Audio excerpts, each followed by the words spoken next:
नमस्कार, ओम नमः शिवाय, जय माँ काली। शिव पार्वती कृपा यूट्यूब चैनल पर आपका सबका स्वागत है। आज जो हम चर्चा करने जा रहे हैं वो विशेष प्रयोग है रोगनाशक प्रयोग महामृत्युंजय मंत्र द्वारा और रुद्राष्टकम स्त्रोत के द्वारा। तो ये प्रयोग जीवन में बहुत ज़्यादा मदद करता है। और देखिए, मुझे आपका ना कोई स्कीम नहीं चिपकानी है इस चैनल पर, किसी मंदिर के नाम पर, किसी दरबार के नाम पर, कंसल्टेशन के नाम पर या किसी प्रकार से कोई पैसा नहीं कमाना, ना डायरेक्टली ना इनडायरेक्टली। तो जो भी विषय मैं आपको बता रहा हूँ इस वीडियो पे या किसी भी वीडियो पे, आप आराम से इस एंगल से बेफिक्र होकर सुन सकते हैं, समझ सकते हैं। ना मैं कोई दरबार लगाता हूँ, पर एक भरोसा दे सकता हूँ कि यदि आपने समझकर विषय को सुना और उसे अपने जीवन में अपनाया तो खुशियाँ ही पाओगे। भले ही हो सकता है भाई थोड़ी आपको मेहनत करनी पड़े। तो क्या आप या आपके किसी जो निजी जो आपके आसपास के लोग हैं, आपके परिवार में कोई भगवान ना करे तो वो असाध्य रोग, मानसिक पीड़ा या रहस्यमय कष्ट से जूझ रहा है? क्या आपने देवी देवताओं से लेकर के डॉक्टर तक सब कुछ आजमा लिया लेकिन शांति नहीं मिलती? तो आज मैं आपको 2 ऐसे महाशक्तिशाली उपाय बताऊंगा जिनका उल्लेख शिव पुराण में और रुद्रयामल तंत्र जैसे प्राचीन ग्रंथों में मिलता है। और इनका असर आज भी वैसा ही है जैसे हजारों साल पहले था। तो पहला है महामृत्युंजय मंत्र। इससे मोस्टली जो भी लोग सुन रहे होंगे पहले ही उन्हें पता होगा कि महामृत्युंजय मंत्र क्या है। तो इसका जो सोर्स है, जैसे मैं अपने हर एक वीडियो में सोर्स बताता हूँ, किसी भी चीज़ की कोई जानकारी देता हूँ तो ऐसे हवा हवाई चीज़ें नहीं बताता। इसका सोर्स है शिव महापुराण के अंदर, तो और रुद्रयामल तंत्र में भी है और मार्कंडेय ऋषि की जो कथा है उसमें भी है। तो देखिए, मैं कोई संस्कृत का स्कॉलर नहीं हूँ, शायद मेरे उच्चारण में कोई त्रुटि हो सकती है, बट आपको बताने के लिए मैं बता रहा हूँ। तो महामृत्युंजय मंत्र है कि ओम त्र्यंबकम यजामहे सुगंधम पुष्टिवर्धनम उर्वारुकमिंदनान् मृत्युर्मुक्षीयमामृतात्। ये इसको महामृत्युंजय मंत्र बोलते हैं, जो मैंने खुद यूज़ किया क्योंकि इसके भी बहुत सारे स्वरूप हैं। तो मैं उसके बारे में कुछ बोल नहीं सकता। तो ये मंत्र जो है ना, भगवान शिव की जो ना तीसरे नेत्र की उपासना है बेसिकली। तो जैसे जैसे फल होता है ना, पक जाने के बाद भाई बेल से अपने आप अलग हो जाता है, वैसे ही जब ये मंत्र है ना, आप जब कोई प्रयोग करता है तो वो जो मृत्यु हो, रोग हो और बंधन से मुक्ति मिल जाती है। अब थोड़ा सा यहाँ एक लॉजिकल चीज़ आपको बता दूँ, कोई नहीं बताएगा। देखिए, इसमें ऐसा देखो कुछ जादू नहीं होता, और मैं आपको अंधविश्वास में नहीं डालना चाहता कि भाई आपने एक दिन बैठ के किया और अगले दिन कैंसर ठीक हो गया, ये हो गया, वो हो गया, उसकी दवाइयाँ बंद कर दो। नहीं, जो उसकी दवाइयाँ चलती हैं वो चलती रहेगी, जो डॉक्टरी इलाज है वो चलता रहेगा। ये प्रयोग सिर्फ साथ करने का होता है। और इससे होता क्या है, ये पूरी मैं इसको आपको समझाऊंगा, इसकी पूरी विधि। उससे पहले थोड़ा बता दूं, इससे जो है ना अदृश्य रूप से चीज़ें आपको हेल्प करती हैं, ठीक है? तो थोड़ी समझने का विषय है। तो लोग इसमें कई बार कंफ्यूज हो जाते हैं। जादू टोना कुछ नहीं होता ऐसे, ये ठीक है किसी को पैसे ठगने वो एक अलग बात है, बट रियलिटी ऐसे नहीं होती। तो इस मंत्र का जो प्रमुख उल्लेख है, वैसे तो बहुत जगह है, पर मेन इसका जो आता है मार्कंडेय ऋषि जी की जो कथा है ना, उसमें आपने बहुत सारों ने सुनी होगी। तो उनकी 16 की आयु में मृत्यु सुनिश्चित थी, लेकिन बाल्यावस्था में मार्कंडेय ऋषि जी ने महामृत्युंजय मंत्र से ऐसी तन्मयता से शिव की उपासना की कि यमराज को भी वापस जाना पड़ा था। तो अब इसकी विधि क्या, विधि पर आ जाते हैं। तो सबसे पहले आपको सूर्योदय से पहले उठना है, स्नान करना है और साफ़ सुथरे कपड़े पहनने हैं। और शिवलिंग, अगर शिव मंदिर में जा सको, होता कई जगह भीड़ बहुत ज़्यादा होती है, तो 2 ऑप्शन आपके पास, या तो अगर अकेले वाला कोई शिवलिंग मंदिर है तो वहाँ जाके बैठ के कर सकते हो, नहीं है तो एक बार आप शिवलिंग पे जाके वहाँ पे थोड़ी जल अर्पण करके फिर घर पे आके भी बैठ सकते हो। तो एक दीपक जलाएं भगवान शंकर के सामने, और वो शिवलिंग हो तो घर में बहुत अच्छा है, शिवलिंग ना हो तो कोई भगवान शिव की फ़ोटो हो तो उसके सामने जो है ना आप दीपक जला करके बैठ जाए। और इस मंत्र को 108 बार जाप करें, और ये कम से कम आप 21 दिन तक जो है ना इसको करते रहें। और हर दिन, जैसे मान लो आप जप कर रहे हो भाई, जैसे आप मान लो आज जप करने बैठ गए, तो जप करने के बाद जो है ना एक लोटे का जल अपने सामने रख ले जप करने से पहले बैठने, और जब आपका जप पूरा हो जाए ना तो उस लोटे के जल को है ना भगवान शिव पर अर्पण कर दें।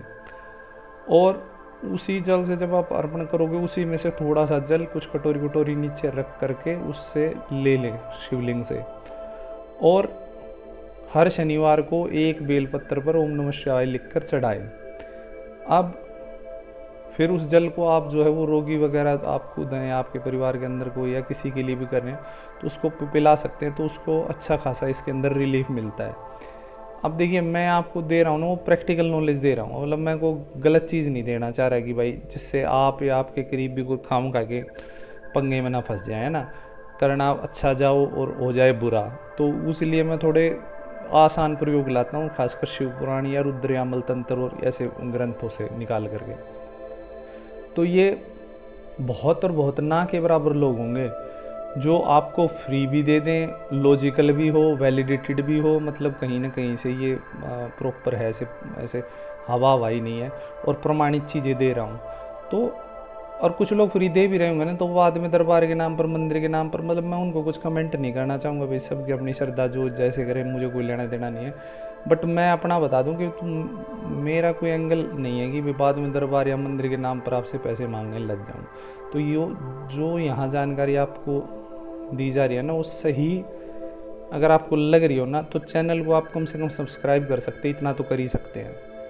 तो इतना ही सहयोग बहुत है मेरे लिए आपकी तरफ से। तो इससे होगा क्या, इस प्रयोग से जो पुराने रोग, विशेषकर भाई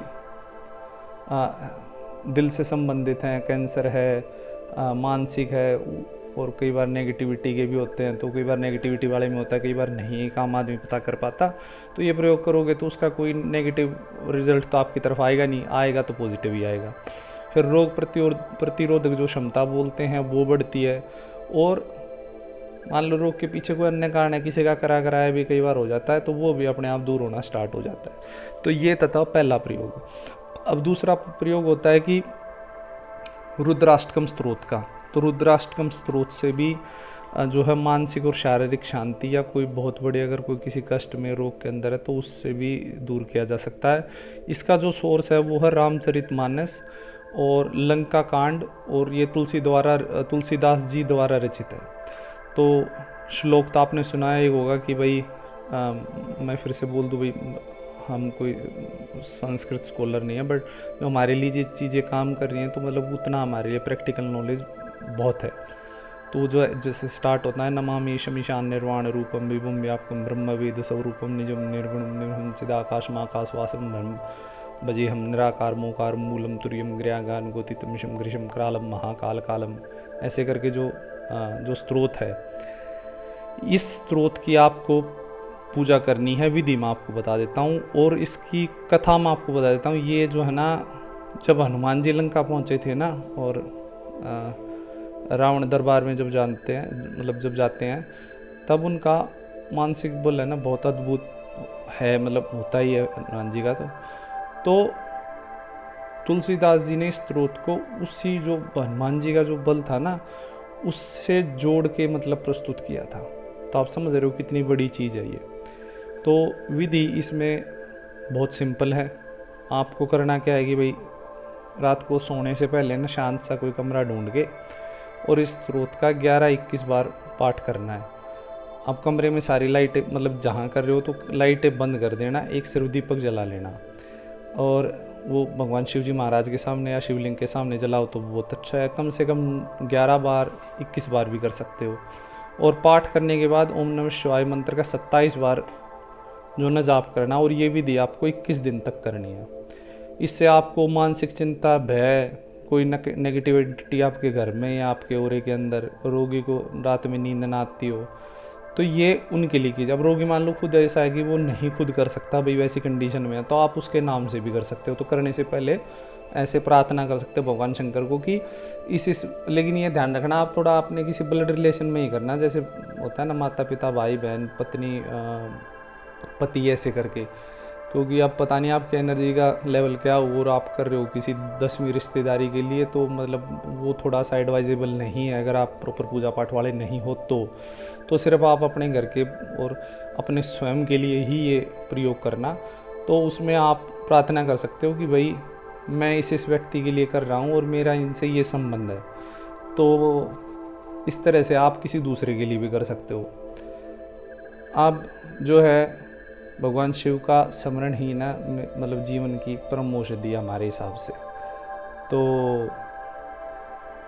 आप जो भी भाई बहन ने यहाँ तक सुना है उसके लिए थैंक यू। बस मैं उसी को बोलना चाहूँगा, अगर सच में आप जुड़ना चाहते हो, उस परिवार का हिस्सा बनना चाहते हो, तो चैनल को सब्सक्राइब करने में कोई पैसे नहीं लग रहे, एकदम निःशुल्क है। अब दुनिया उल्टी सीधी चीज़ें भी तो करती है, ये अच्छा काम तो आप कर ही सकते हो।